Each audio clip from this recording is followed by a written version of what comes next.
The Fresh Radio 101.8. On va vous donner envie d'écouter la radio.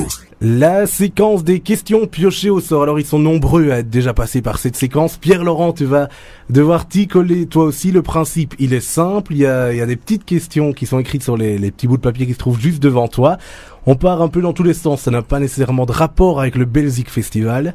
Tu vas voir, ça va un peu dans tous les sens et je te propose de prendre la première question. Alors, mon plus beau souvenir professionnel. J'ai eu plusieurs vies professionnelles. Et d'ailleurs, tu as travaillé dans ces studios de Panache FM. Oui, j'ai commencé ma carrière de journaliste puisque j'étais journaliste il y a quelques années. Donc j'ai commencé ma carrière dans ce studio c'était Radio Ciel à l'époque, au fameux 24e étage de la Tour Europe. C'est ici que j'ai commencé. Ça fait partie des beaux souvenirs évidemment puisque voilà, après j'ai pu évoluer dans des médias tels que Bel RTL et RTL TVI.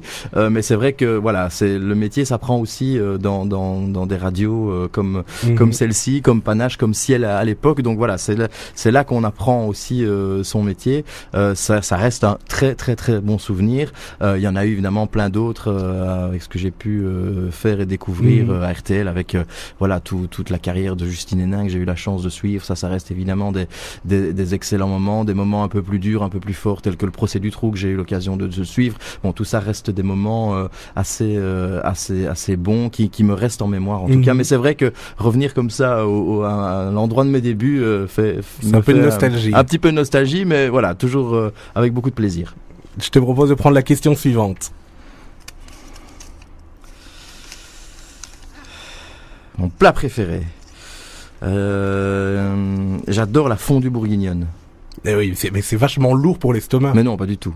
La bonne viande, non, c'est pas lourd du tout. C'est vrai que j'en mange très souvent et je ne me limite pas à 200-300 grammes de viande, c'est toujours un peu plus. Et je dois avouer aussi que j'ai un gros fait pour le couscous. Ah oui. Des trucs sains, quoi. Il faut se nourrir. Hein. C'est vrai. Il faut se nourrir. Il faut bien se nourrir. Il faut bien se nourrir, oui. Ça continue ? Oui, ça continue. Question suivante. La chanson que tu ne supportes pas entendre. Il y en a des chansons qui passent à la radio où on a envie de zapper, on a envie de changer. Oui, c'est tout ce qui est un peu, j'ai un peu du mal, je veux bien le dire, avec tout ce qui est un peu nouvelle génération français, genre Camille, Vincent Venet. Non, pas Vincent Venet, Vincent Delerme. Ouais. J'ai un peu de mal à ça.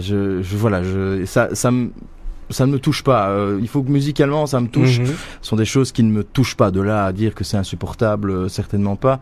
Mais et puis j'ai un peu de mal aussi avec l'opérette. Donc voilà, si j'entends de l'opérette, là je pense que je peux changer de poste. Tino Rossi et tout le bazar. Voilà, ça me dit trop rien tout ça. Ouais. Ça ne t'apporte pas beaucoup d'émotion. Pas trop. Je trouve que la musique doit vraiment apporter de l'émotion. Voilà, chez moi cette musique ne passe pas. Maintenant chez d'autres, je peux comprendre que ce soit tout à fait plaisant à écouter évidemment, mais voilà, moi ce sont des choses je ne conteste pas la qualité musicale, je ne conteste pas le talent de ces artistes, c'est juste que voilà, ça ne me touche pas. Voilà, si maintenant un jour on a l'occasion de faire Vincent Delerme au Belzic Festival, je serais très content parce que voilà, je peux reconnaître le talent et voilà, c'est juste une appréciation personnelle. Et le style de musique que toi tu adores, que tu écoutes à fond dans la voiture par exemple? Je suis plutôt rock anglo-saxon. Oui, c'est ça. Ouais, ça va de U2 en passant par Oasis, par Blur, par Pulp, voilà, tout ce courant aussi Britpop des années 90, mais bon, j'adore aussi Noir Désir, voilà. Je suis pas trop variété, quoi. Ah oui. Voilà. Je te propose de prendre la question suivante.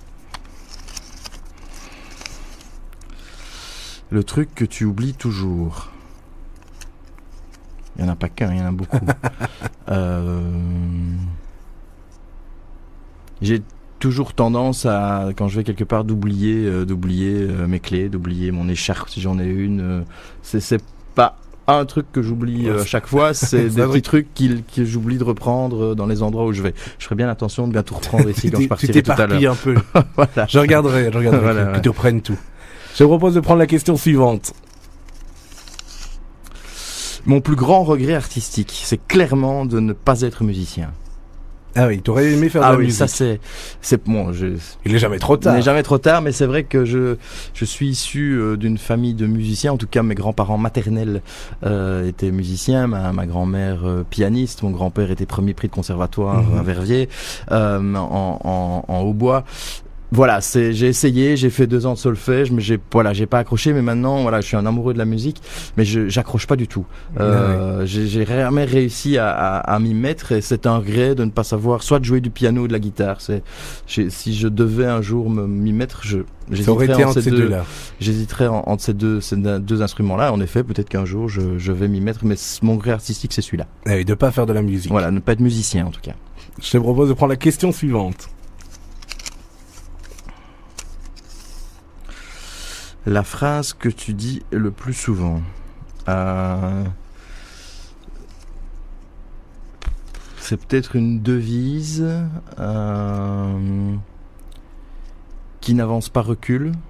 Oui. Des choses. Peut-être pas que je dis souvent, mais en tout cas que je pense souvent, et qui ne tente rien à rien. Ah oui, pour toujours aller de l'avant. Voilà, qui ne tente rien à rien. Si on n'essaye pas les choses, on ne saura pas savoir si ça fonctionne ou si ça ne fonctionne pas. Je suis quelqu'un qui tente beaucoup de choses, qui prend aussi de temps en temps des risques. Donc voilà, je trouve que ça fait partie de la vie. Il faut tenter, pas attendre que les choses arrivent. Des fois, il faut attendre, il faut être patient, mais voilà, il faut toujours essayer d'avoir un mouvement d'anticipation et d'essayer d'aller voir où se trouvent les choses pour essayer de les avoir si on les souhaite, en tout cas. Ça veut dire que tu es assez optimiste? Oui, ça n'a rien à voir. Ah oui, non, je suis quelqu'un de très optimiste, je verrai toujours la bouteille à moitié pleine. Ça, c'est clair. Ça, c'est clair, ouais, tout à fait. Des fois un peu trop, mais voilà, je suis d'une nature très optimiste, oui. Et en tout cas, le plateau avec les papiers est presque vide, voilà, donc c'est la dernière question. Mon film culte.